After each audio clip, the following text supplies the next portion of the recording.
What's up, everyone? Today we're going to talk about connecting your real-time AI to OBS while you're recording or streaming. Let's get into it. Before we start, you need to have OBS installed, obviously, right? And you should already have FasterLivePortrait set up on your local PC. If you don't know how to do that, check out my last video where I walk you through the setup step by step. Once you've got OBS and FasterLivePortrait ready, we can start connecting them together. In the last video, we demoed how you can use your AI clone with your camera as the driving video in real time.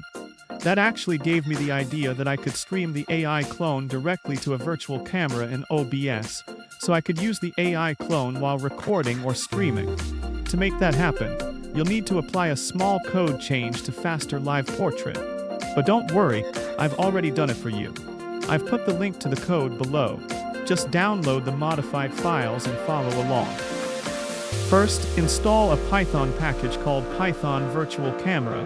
Just run pip install in your virtual environment.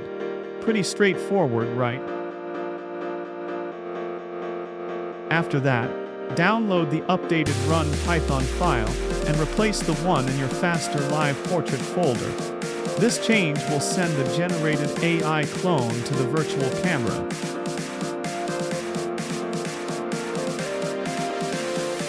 Next, we're going to connect the virtual camera to OBS. Start the Python script in the root directory of your FasterLivePortrait folder. Make sure you enable the paste back option. This ensures that only the AI clone is sent to the virtual camera, not the source videos.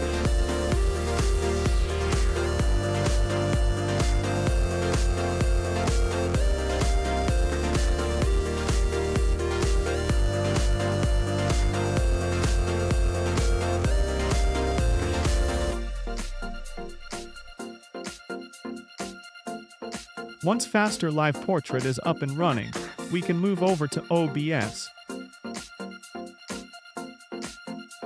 Open OBS.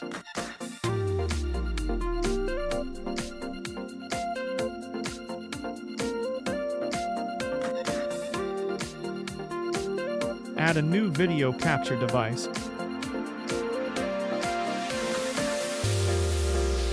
And select OBS Virtual Camera from the drop-down.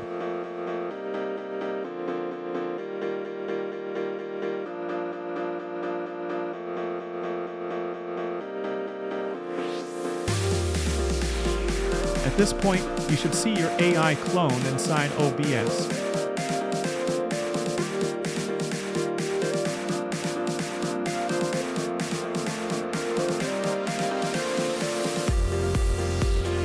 A couple of tips to make it work better. Use an image that's 512 by 512 pixels, since I hard-coded that size when I made the code change. Try testing with different source images, because the quality of the AI clone depends a lot on the source you use. And finally, make sure you have a clean background, ideally a pure white wall. Extra colors or objects in the background will negatively affect the results.